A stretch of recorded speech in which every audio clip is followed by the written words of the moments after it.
aw minnu sɔgɔlen don M7 Jabarani hali ni radio Emergence sanfɛ aw ka kunnafoni kɛnɛ ni ye o sigilen min bakurubaw bɛ tali kɛ karavani min tun bɛ senna an ka jamana ale kɔnɔ yaasa ka furancɛ fanga ka ale kɔkɔrɔma don bi kunnafoni o bɛna boli Kulikoro marabolo ale ta kan. An ka jamana kɔni ɲangi bɛ seliyaw ma fɛ ni ye a kalo kelen ye nka an bɛ don min na i ko bi a kɔlɔlɔ olu bɛ se ka kɛ mun ye an ka jamana ale kɔnɔ. Fo ka taa se an ka kunnafoni ɲininaw olu kɔni ye sɔmi sigi sifinnakaw olu ka baarako ale kan ni an bɛna walawalalikaw ye kunnafoni ale kɔnɔna na an filɛbagaw ninnu ye kunnafoni kumabaw ye an bɛna dɔ fara minnu kan k'olu lasaw ma a y'aw bisimila.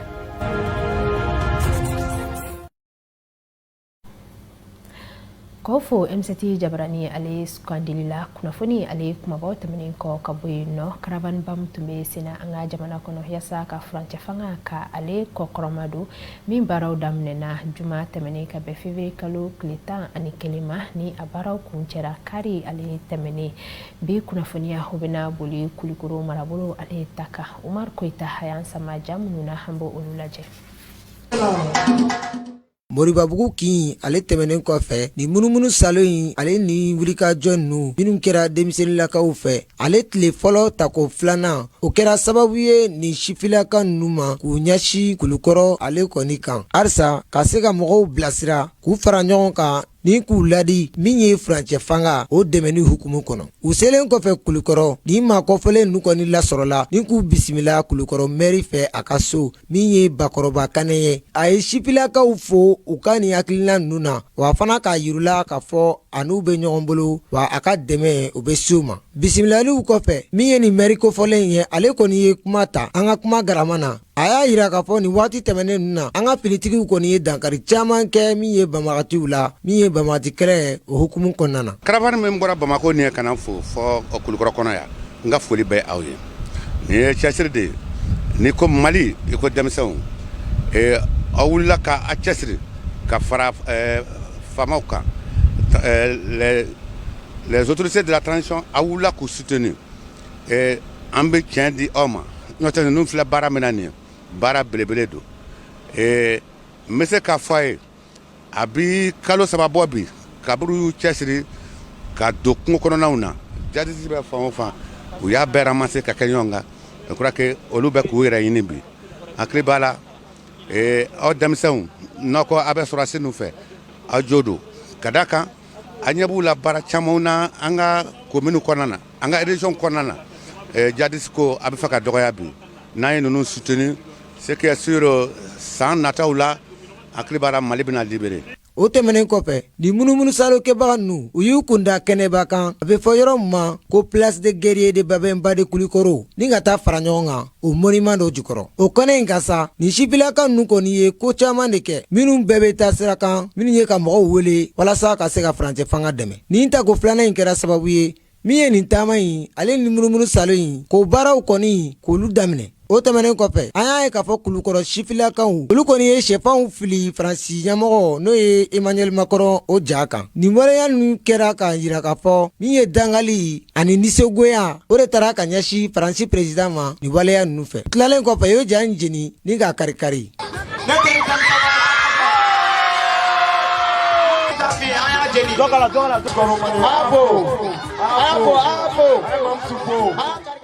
Nin baara ninnu bɛɛ tɛmɛnen kɔfɛ min ye nin ko ninnu labɛnbaga ye n'o ye Sawuti Jara ye ale kɔni bɛ ɲɛfɔli k'an ye min ye nin taama ni munumunu salo in o laɲiniw kan. Donc laɲini kun tɛ dɔwɛrɛ ye pour que Faransi ka se ka an ka hakɛw d'an ma bon an bɛ fɛ u ka taa ka bɔ yan ne yɛrɛ ka collaboration ɲuman kɛ bon respect kɔnɔna na n'u bɛ fɛ an ka baara kɛ o fana kuma bɛ se ka kɛ voilà donc fɛn ye laɲini ani CEDEAO ye laɲini min ta k'an sɛgɛrɛ ka frontières fermer ka ko caman jɔ donc o fɛnɛ an ma jɛ n'o ye o ma diya n'an ye quoi c'est pour cela que an bɛ la ka maliyɛn bɛɛ la kunnafoni ka yira an ka bɔ ka ninnu soutenir ka ninnu dɛmɛ u bɛ ka min kɛ k'a yira k'a fɔ fɛn wɛrɛ tɛ nin kɔ an bɛ baara la même temps embargo ko in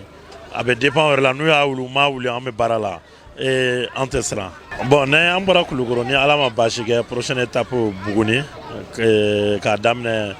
Welesebugu ka taa Buguni n'an y'o étape bila tuguni étape wɛrɛ bɛ k'a daminɛ Bamakɔ tuguni Fana Barawuli voilà donc tagalen ɲɛfɛ ni hakilinaw sera ka fara ɲɔgɔn kan cogo min na an b'a lajɛ n'an bɛ se ka taa Mali fan bɛɛ. Ouais, nin ko in dɔnnen ka ban de fait que jeune de bɛ pouvoir la n'o ye colonel Simi ye a yɛrɛ ka kumakan don ko n'a ma ɲɛ ale bolo cela veut dire que a ma ɲɛ malien jeune si bolo donc bɛɛ ka wuli k'i seko kɛ nin ko la. K'a yira aw la k'a fɔ min ye nin munumunu salon in ale ta ko wɛrɛ bɛ taa n'an ye Welesebugu commune kɔnɔ min ye Kulukɔrɔ mara la Kati cercle kɔnɔ. Furancɛ fanga baara holu kɔni bɛ ka se u kuncɛyɔrɔ ale ma CNT jakulu ma holu bɛ jateminɛ na hali bi furancɛ fanga ale bɛnkan sɛbɛnw kan o de hukumu kɔnɔ Sheikh Kulubali ale munumunu salo kɛ an ka faba kɔnɔna ale la yasa ka jamana kɔnɔdenw hakilinata dɔn furancɛ fanga ale baara kelenw kan an bɛ o jaw lajɛ.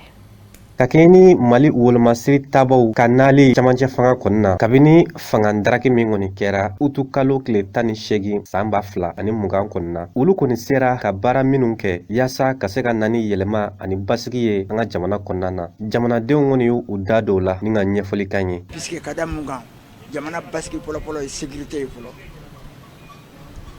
mɔgɔ kelen mun kun b'a fɔ bi ko militaire bori o bi na o militaire kelen ni tile kelen ma bɔ militaire ko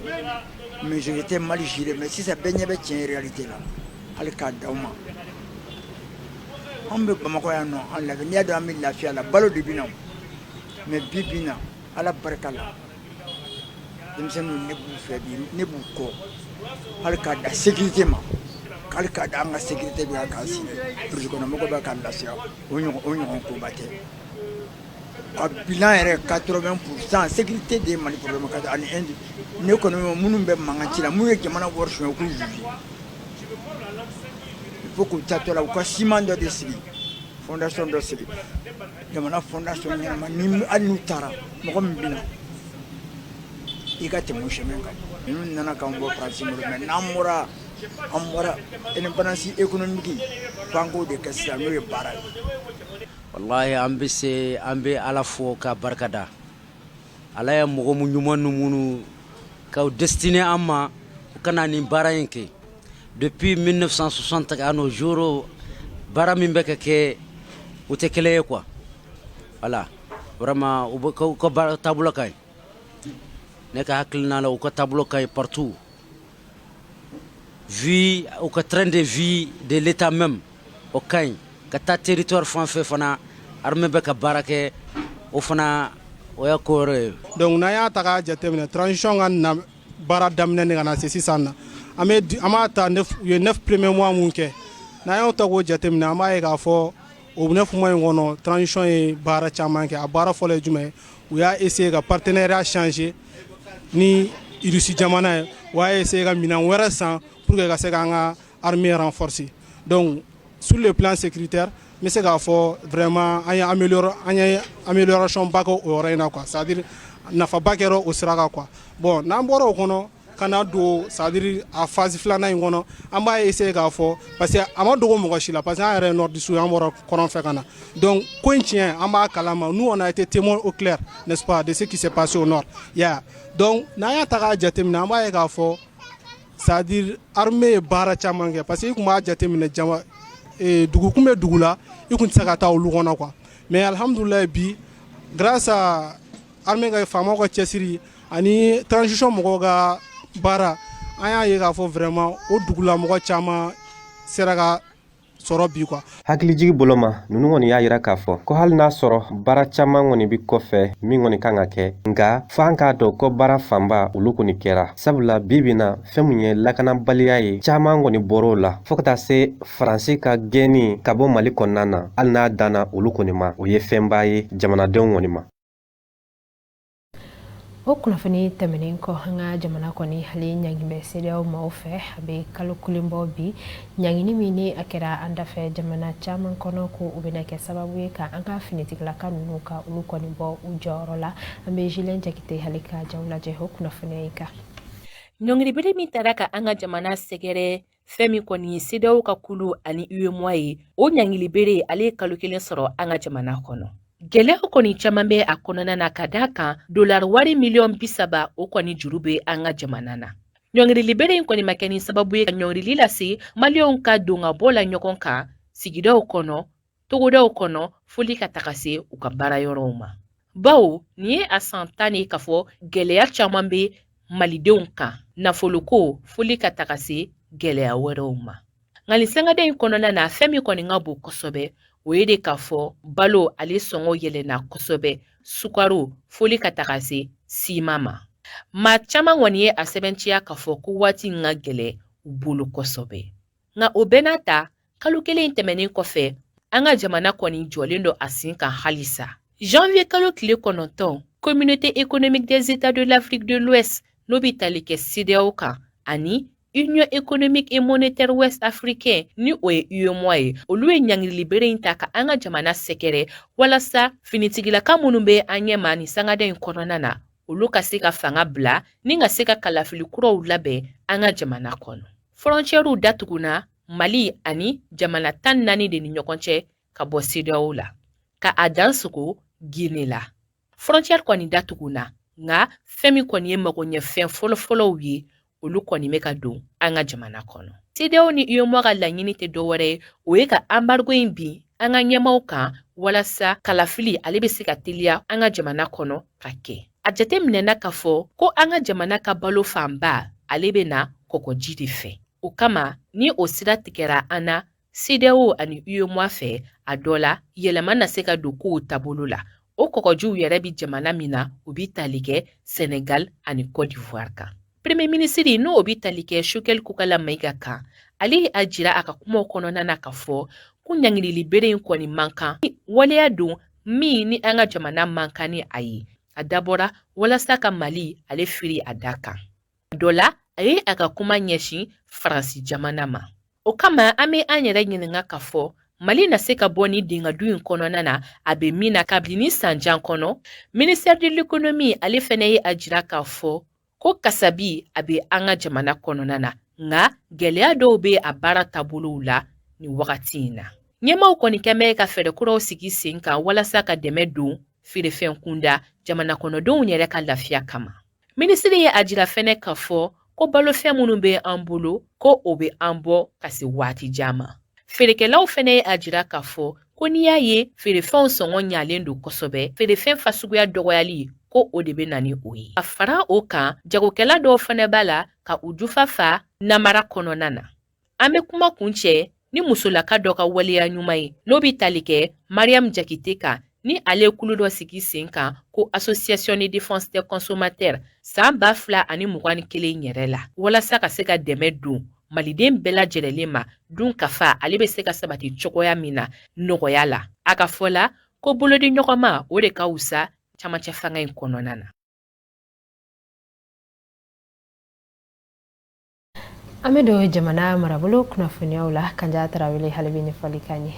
A ye aw bisimila a ka bi marabolo kunnafoniw na. An bɛ fɔlɔ Sikaso kɛrɛnkɛrɛnnenya na Kucalakaw fɛ yen nɔ. Kabini Desanburu kalo tile 21 kana bila bi la ɲɔni kɔni yera maa 400 kɔ kɔni la ni maa 4 kɔni nin tora a da fɛ Kucala dugu kɔnɔna na. Ni kunnafoniya ninnu kɔni dira Kucala kɛnɛyaso maaw kɔni fɛ alamisa tɛmɛlen février kalo tile 10 san 2022 a kɛra u ka lajɛrɛ dɔ sen fɛ min kɛnɛ kan u tun bɛ ka ɲɛfɔli ni walawalali ani kunnafoniya jɛlen di maaw kɔni ma ni bana kɔfɔli kan. U ka laseliw kɔnɔ u y'a yira k'a fɔ kɛrɛnkɛrɛnnenya na bana nin bɛ ka denmisɛnnin minnu minɛ ka caya k'o bɛ tali kɛ denmisɛnnin minnu si b'a ta kalo 1 fo ka taa bila kalo 59 kɔni na. O de la sa u kɔni ye bolociw dabɔ yaasa u bɛ se ka bana nin kɛlɛ ka bɔ u ka dugu kɔnɔna na. Nka kɛnɛya tigilamaw y'a yira k'a fɔ ko o boloci jɔra ka sababuya kɛ furajiko kɔni ye. Halisa an bɛ to Sikaso marabolo kɔnɔ kɛrɛnkɛrɛnnenya na Yorosokaw fɛ yen nɔ. An bɛ don min na ko bi dumunifɛnw kɔni sɔngɔ bɛ ka jigin kosɛbɛ kɛrɛnkɛrɛnnenya na sɛnɛkɛfɛnw kuri dɔgɔkun foire kɛnɛ kɔni kan Yoroso cercle kɔnɔ.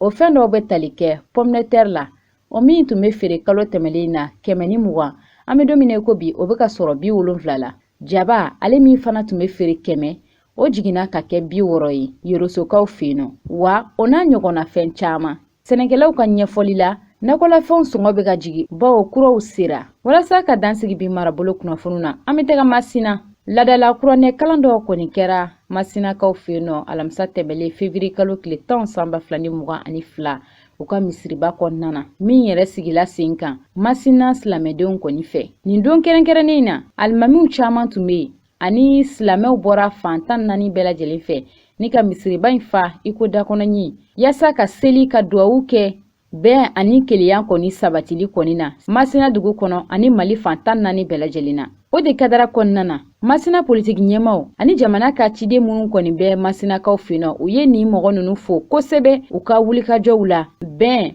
ani camancɛla fanga kɔni taɲɛ kɔni baaraw la. Ni ne bɛ dan sigi a ka bɛn marabolo kunnafoniw na. O jaw de bɛ taa n'a ye an ka jamana kɔkanko kunnafoniw na min farala ɲɔgɔn kan Penda Sidibe ale fɛ.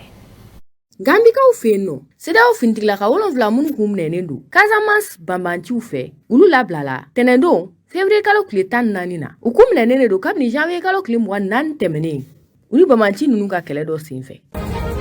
Chad dugu kɔnɔna na nisɔngoya tagama mun kun kan ka kɛ bi tarata don yaasa k'u ka dusuma kasara yira maa 13 mun bɔnɛna ni na sanana dugu kɔnɔna la o balila u ka polisiw fɛ. Tarata sɔgɔma Mursal kin kɔnɔna na maa 100 bɔ ɲɔgɔn kɔ olu de nana ka na ni nisɔngoya tagama in kɛ wa finitigilakaw kun bɛ k'u bali u ka nin waleya in na u ye gaz lacrymogène k'o fili u ma. A yirala k'a fɔ ko hali n'o y'a sɔrɔ maa dɔw minɛna sanana fagali in na kin 2 maaw olu dusu kasilen don kosɛbɛ. O de y'a to u y'u fara nisɔngoya tagamakɛla ninnu kan. U ka minisiri ka cidenw taalen dugu in na o ma fɛn bɔ maa ninnu ka dusukasi la. Algérikaw fɛ yen nɔ u ka minisiri kɔrɔ min ka baara ɲɛsilen don kuranko ma Shakib Kelil ale kirila ni san 20 kaso ye. Kiri min bɛ ka boli a kan o de kun ye yuruguyurugu ye. A ye san 10 de kɛ u ka jamana ɲɛma kɔrɔ Abdelaziz Bouteflika ale ka minisiriya la. Kabini ni président kɔrɔ in bɔra a nɔ la avril kalo la san 2019 na Algérie kiribon ale bɛ ka sɛgɛsɛgɛli kɛ maaw kan maa minnu ni jamana ɲɛma kɔrɔ in kun maa donnen don ɲɔgɔn na. Surankaw fɛ yen nɔ nisɔngoya tagamakɛla 2 olu bɔnɛn'u ni na tɛnɛndon février kalo tile 14 na Khartoum dugu kɔnɔna na wagati min na u kun bɛ ka nisɔngoya tagama wɛrɛ kɛ yaasa finitigilaka minnu bɛ fanga la olu ka se ka fanga bila cogoya min na. Kabini nisɔngoya tagama in daminɛra octobre kalo tile 25 la maa 81 olu de bɔnɛn'u ni na nisɔngoya tagama senfɛ. Ethiopikaw fɛ yen nɔ kabini dɔgɔkun tɛmɛnen maaw bɛ ka na ni ka kuma ɲɔgɔnya kɛ yaasa fɛɛrɛ bɛ se ka sɔrɔ mankana mun bɛ Tigre dugu kɔnɔna na. Hali n'o y'a sɔrɔ kɛlɛw o bɛ ka kɛ hali bi Afar dugu la a yirala k'a fɔ ko sɔɔni fɛɛrɛ bɛna sɔrɔ yaasa gouvernement maaw ni banbanciw bɛ mankan min na Tigre u bɛ se ka marifa bila cogoya min na. O kunnafoni tɛmɛnen kɔ an ka minisiri ka baara ɲɛsilen don kɛnɛya ko ale kɔɲɔw ma ale kɔni campagne ba ɲɛbila baaraw kɛ ka kɛ ni maa minnu kɔni bɔra u sigiyɔrɔ la yaasa ka olu dɔn an bɛ Umu Jagite ale ka jaw lajɛ o kunnafoni ale kan. Kasangani minnu kɔni kɛlen bɛ ka u sigiyɔrɔ bila ni a bɛ fɔ olu ma ko déplacé interne de Bamako ni a ɲɛnajɛ o kɔni kɛra centre Mabile kɔnɔna na ni kɔni ye a ta k'a lajɛ a ɲɛnajɛ in kɔni kun de ye minnu kɔni desera sigiyɔrɔ la ka olu tɛmɛ kosɛbɛ ni kɔni ye a ta k'a lajɛ régime d'assistance médicale ale kɔni ye carte de déplacé ma 3 ma an ka jamana kɔnɔna na o sabula ni a ta k'a lajɛ agence nationale d'assistance médicale ale kɔni ye fɛn kelen an ka plan d'action kɔnɔna ni kɔni a ta k'a lajɛ ɲɛnajɛ in kɔni kuntigiya okun talen don ka di an ka camancɛ fanga ɲɛma ni ale ye colonel Asimi Goïta ye fo ka taa se an ka premier ministre Dr Choguel Kokala Maïga ka sanga ni o ye an ka ministre min ka baara ɲɛsilen don kɛnɛya ko ma ni ale ye madame Jaminatou Sangare ale kɔni y'a yira k'a fɔ ko nin ko in kɔni bɛna kɛ sababu ye walasa minnu kɔni bɛ yen nɔ ni sigiyɔrɔ to olu bolo ka olu kɔni dɛmɛ kosɛbɛ ni kɔni ye a ta k'a lajɛ nin ko in kɔni kɛra sababu ye ka maa miliyɔn caman ka olu kɔni dɛmɛ kosɛbɛ sabula ni maa ninnu bɛɛ kɔni bɛ se ka taa u ka kɛnɛyako ka o jateminɛ an ka dɔgɔtɔrɔsow la k'a sɔrɔ u kɔni ma wari bɔ ka sanga ni o ye ANAM kɔni y'a yira k'a fɔ ko olu kɔni ka laɲini yɛrɛ hali bi ka maa miliyɔn 3 ka olu lakurakuraya walasa u fana bɛ se ka tɛmɛ cogoya min na sigiyɔrɔko la. U ka porte-parole ni ale ye Tedi Bari ale kɔni ye foli kɛ ka ɲɛsin an ka camancɛ fanga ɲɛmaw ma ko sabula u kɔni ye hakilina ɲuman ta ka minnu kɔni kɛlen bɛ ka u sigiyɔrɔ bila ka sanga ni kɛnɛyako fo ka taa se wariko hukumu ma ka sanga ni o ye an ka minisiri Jaminatou Sangare a kɔni y'a yira k'a fɔ ko carte in kɔni ma kelenfɛn de ye ko a kɔni ma lamariya maa wɛrɛ kɔni ka carte in ta k'a fɔ k'i bɛ taa i ka baara kɛ n'a ye o kɔni ye régime d'assistance médicale olu fana ka sariya dɔ ye. Kunafoni kunchala nga kunafoni na huluye somsiki shifina ka uluka barako kan sabula jatemno koni aira ka fo huko ni mikla kalana nga fem koni bara soro huko ni manyumanto ko dai anga jamana ale konona na penda siribe ale jamu faranyoka ambe ululaje.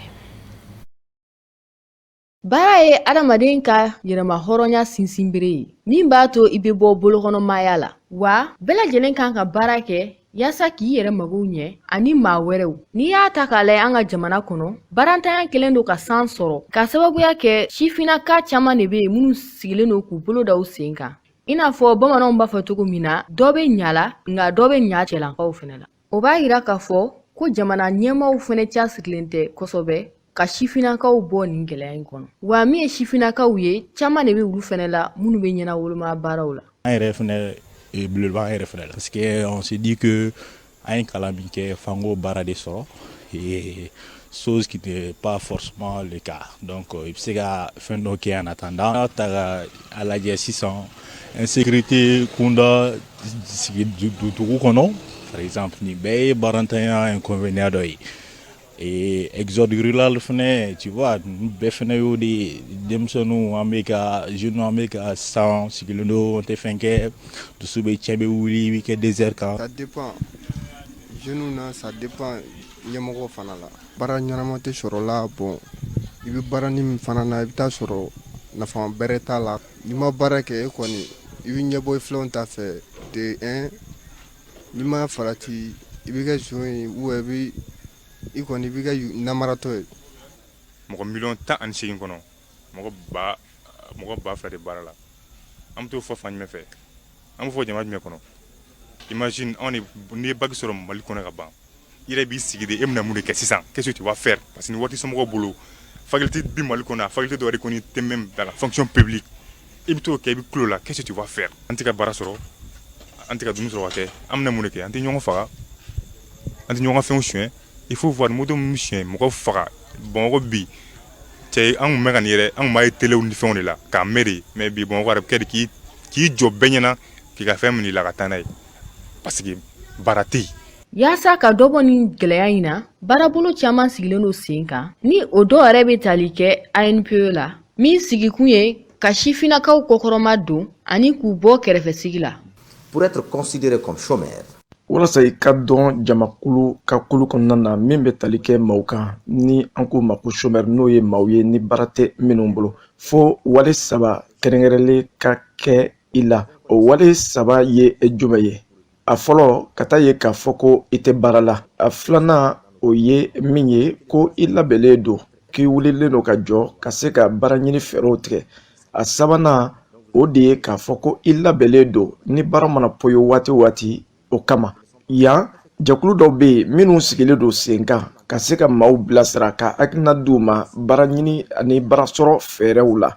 olu bɛ bisimilali kɛlen kɔfɛ o bɛ jateminɛ kɛ ka sanga maa min bɛ yen ni a bɛ badanya kɔnɔna na a ka faamu ani a ka se ka se k'o bila baarakɛyɔrɔ ka bila la o kɔfɛ o bɛ ayiwa kariti dɔ d'a ma kariti min bɛ tali kɛ kariti bulalama kan ni a bɛ wele nanzarakan na ko carte de demandeur d'emploi kariti min b'a yira k'a fɔ ko maa de don maa min bɛ baara ɲini na o kariti de bɛ kɛ sababu ye k'a yɛrɛ sɛbɛntiya k'a fɔ ko ayiwa kumaɲɔgɔnya tɛmɛna o ni jɛkulu cɛ. Bleu de demandeur d'emploi. Cette carte bleue là, elle reste le lien qu'on a avec le demandeur d'emploi. Hakilina jiginna baara de b'a to adamaden ka i ka yɛrɛma hɔrɔnya ta o hukumu kɔnɔna na jamana ɲɛmaaw kan ka wulikajɔ caman kɛ jaasa ka sifinakaw dɛmɛ nga min ye sifinakaw fɛnɛ ye olu fɛnɛ kan k'u cɛsiri kosɛbɛ i n'a fɔ bamananw b'a fɔ cogo min na ko bɛɛ ka dɔ k'i yɛrɛ ye.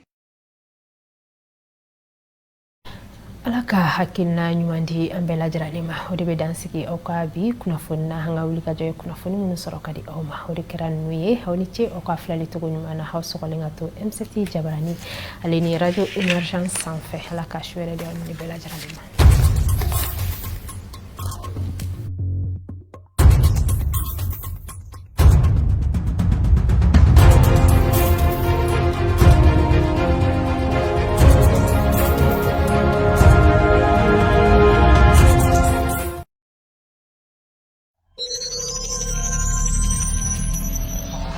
M7 TV, les 7 jours qui font le Mali. M7 TV, les 7 jours qui font le Mali.